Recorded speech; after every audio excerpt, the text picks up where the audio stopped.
Hey, it's Chad, and it's time for a fireside chat. Kind of a big one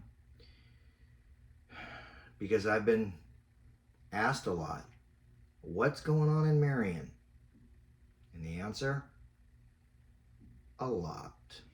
So, in the interest of being focused and in the interest of full disclosure, I've got a couple of things that need to be said right up front. Number one, I'm not going to go into the minutiae, like every single detail. And that's really difficult because in this case of Marion and Marion County Record, it's like an onion, and there's just these layers that you can peel back and peel back and peel back and peel back. And so I'm going to really attempt to concentrate on the important ones.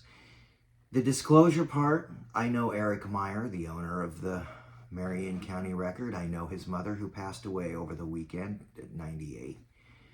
I knew his father, who passed away just a couple of years ago, and the reason I know all of them is I actually worked for them just for a few months back in the 98, 99 time period. The family of the Meyer family purchased the Hillsborough Star-Journal during that time span. The Hillsborough Star-Journal was a weekly newspaper that operated out of Hillsborough, Kansas, and it was the first Kansas newspaper to hire me full-time to do the news. And I'm incredibly thankful that that happened and that occurred, and I'm also actually thankful that I was able to work for and with the Meyer family. Bill and Eric, by extension, and I all had our differences, and we all had our frustrations with each other. That comes naturally. But it was a time where I did a lot of growing up as a journalist. So that's where my perspective sits on all of this that happened and continues to happen in Marion County. So what happened? Now I'm going to try and keep this down time-wise as to about what happened, but it's difficult because in this situation there's a lot of layers to the onion. But let's start with what happened, okay? And why it's kind of shocking. So the first thing that we're going to talk about is that the newspaper, along with its owner and along with a member of the city council, were served with a search warrant. And with that search warrant, every single member of the Marion Police Department, along with a couple of members of the Marion County Sheriff's Department, entered the newspaper and seized computers, records, cell phones, and communication equipment from the newspaper and reporters and employees. They did the same thing at Eric Meyer's home, who is the owner of the Marion County Record, and they did the same thing at a city council person's home. All right, so they used a search warrant and they seized it. Now, why is this shocking? I mean, seriously, we're talking about a search warrant. It's a legal document. It has to be signed by a judge. In this case, it was signed by a magistrate judge, and there's a layer to the onion with that as well. Why is it shocking? It's shocking because newspapers and journalism and journalists have, for almost ever in the United States, had some certain protections against this very thing from happening. And in practice, what normally happens in a situation something like this, where law enforcement and the court believe that those journalists and this newspaper had possession of things that they think they needed and wanted, they would go through a subpoena process, which is a much different process. And the very reason for this subpoena process is this. Under the subpoena process, they tell somebody, like me, for example, that they need something. So they would, if needed, the court would say, Chad, you are in possession of a DVD that contains video, and on that video is a video of something that is occurring in a criminal investigation. We need that. So we are going to give you 2 weeks to give it to us. okay? And they would give us the opportunity to give the information to them rather than them coming and seizing it and all of those things that I need to do business. That's what normally happens, but that's not what happened in this case. In this case, they came and seized everything, and they severely damaged the ability of the newspaper to actually publish itself. Now, Eric has said over and over and over again, they're going to publish a newspaper this week. He just doesn't know exactly what it's going to be. So we'll see, right? Because part of what was seized was a server that contained all of the advertising. You know what? Here's a little dirty little secret for you about newspapers. Your subscription, if you have one, doesn't pay the cost of producing the publication. It's advertising where the money's at. So they took his money. They also, on that server, took the legal notice advertising. And boy, you talk about wanting to dive in on layers of an onion. Boy, there's a whole bunch of layers when we start going into the legal notifications being seized. They did this because they say that the newspaper is implicated in possible criminal activity surrounding the documentation of DUI and driver's record for a restaurant owner.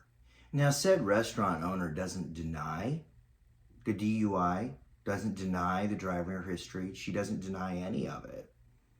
She doesn't. But she maintains that identity theft occurred. And as I've read through what she has released repeatedly, it feels like she is stating that the newspaper and the city council person had to basically steal her identity in order to get the documentation that they have. She alleges also that there was the theft of mail and mail fraud involved. Now, and that's where the investigation, if that's what you want to call it, that's where the investigation into criminal activity by the newspaper started. But that's not what tipped the scale for a search warrant. It was the identity theft that they went for to get a search warrant.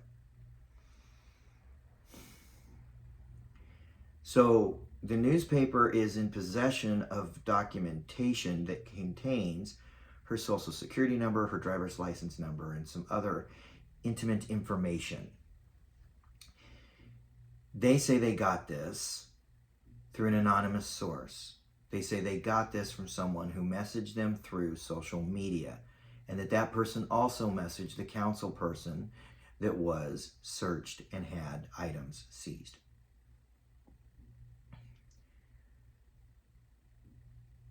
That right there, as I read between the lines, is probably why we're not dealing with the mail theft and why we're sitting on this identity theft. Now, it's not for me to pontificate on the validity of pursuing an identity theft investigation here. I will say that it all feels really, really flimsy. But part of the reason all of this feels really, really flimsy and really, really bad, so to speak, is another layer of the onion. So, here's another layer of the onion. The relationship of the Meyer family and its newspaper with members of the public in Marion. And there's been a real outpouring of support for the newspaper over the course of the last several days, and that's wonderful. However, the relationship up there in Marion has been rocky for a really long time. There's a number of people in Marion who just really don't like the Marion County Record, and they do not like the Meyer family. I get it. Let me tell you something, man. When you're a journalist, you have to make peace with the fact that you're going to do things and have to do things that are going to lose you friends. And they're going to strain relationships. And there's going to be people who get really angry at you and learn to hate you. I've experienced it firsthand. I've experienced people coming to my house at 2 o'clock in the morning to knock on bedroom windows or just throw stuff at my house. I've experienced having my car vandalized multiple times. It happens. It happens because people get angry. I once said that the reason that I didn't become a pilot is because if I screwed up, people would die. And here as a journalist, when I screw up, people get their feelings hurt. And that right there, I can live with. And it's true. But I also have to deal with the fact that on Sunday mornings when I go to church, I know that there are people sitting in the pews with me, people who are in my parents' Sunday school class, people who are in my Sunday school class, most likely, that are angry at me for something.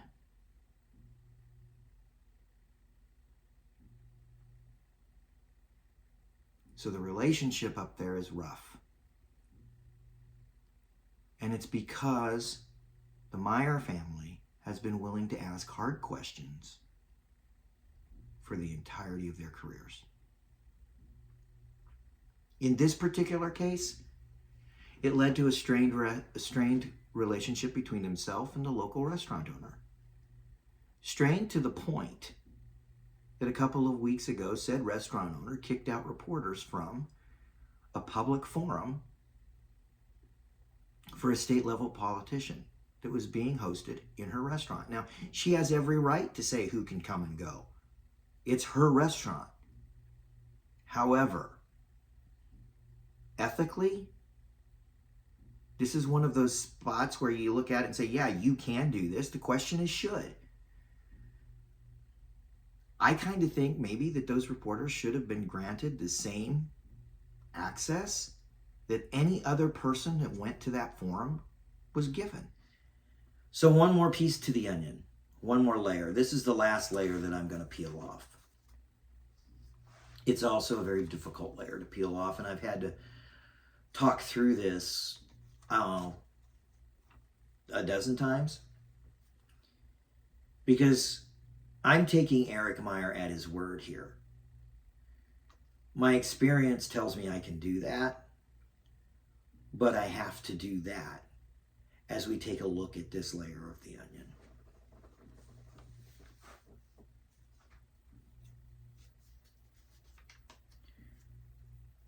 Gideon Cody is the police chief in Marion, and he's relatively new to Marion.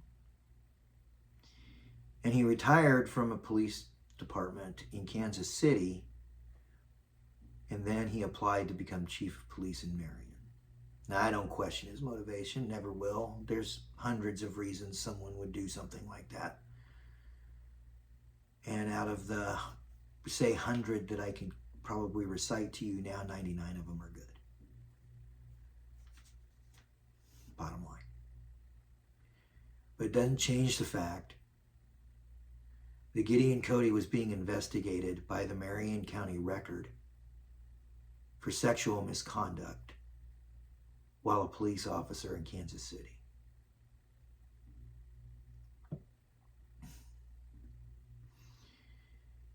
Here's why that's important. Because I know how this all works. I've been through this. I've investigated 2 different law enforcement agencies for sexual misconduct. One of those investigations bore fruit, one did not. And I was actually more thankful that I spent 6 months on a police department and found nothing than when I spent about 4 days on a sheriff's department and found something.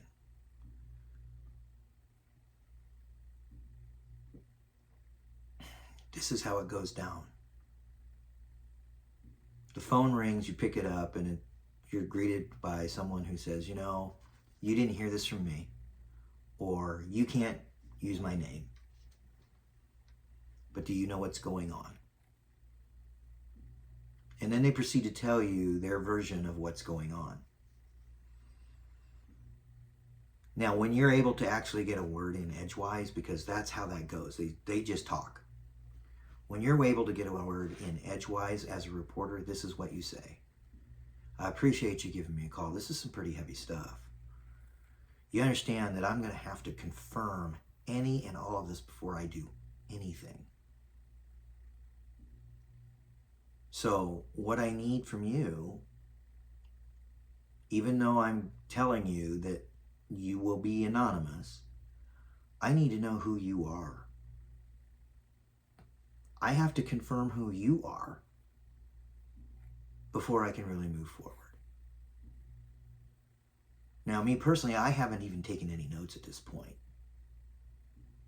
If they let their name fly, I write it down.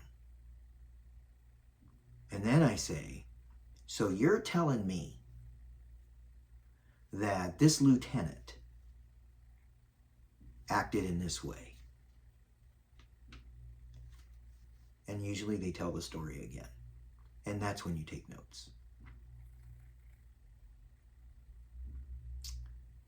Now, why is any and all of that important?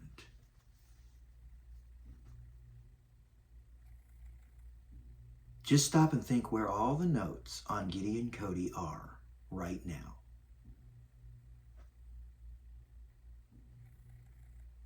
It's kind of a rhetorical question, but let it sink in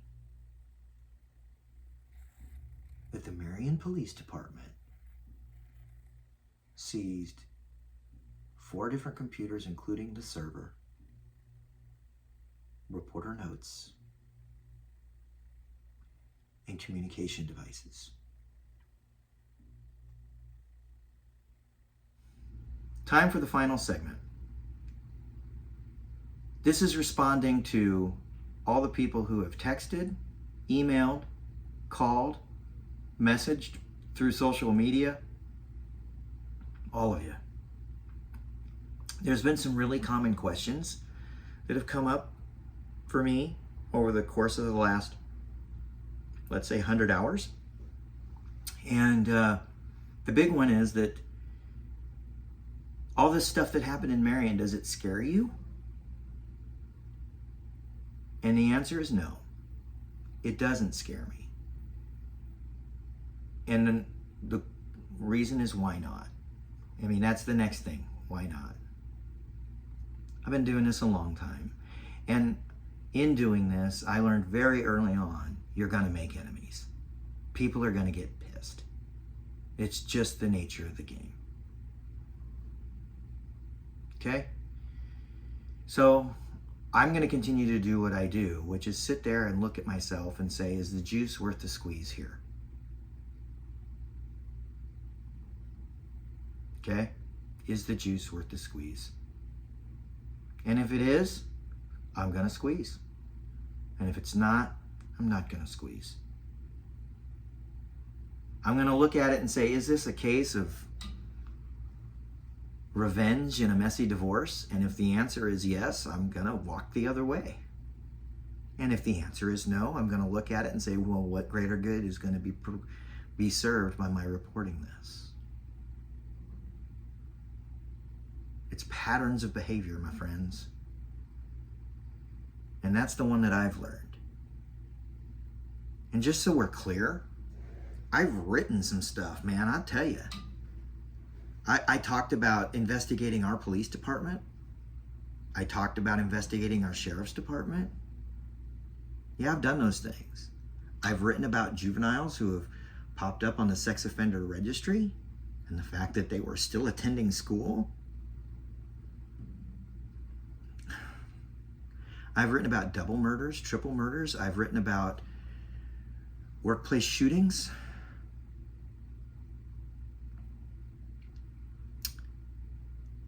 I've written about guys who have tried to have sex with cars. I mean, come on. It's par and parcel for the course that I have charted. That doesn't mean it's not hard. But it does mean that I've learned to have a thick skin and to not get scared. That's what I got for today. In the words of the great Red Green, keep your stick on the ice, or your pen to paper, and remember, we're all in this together.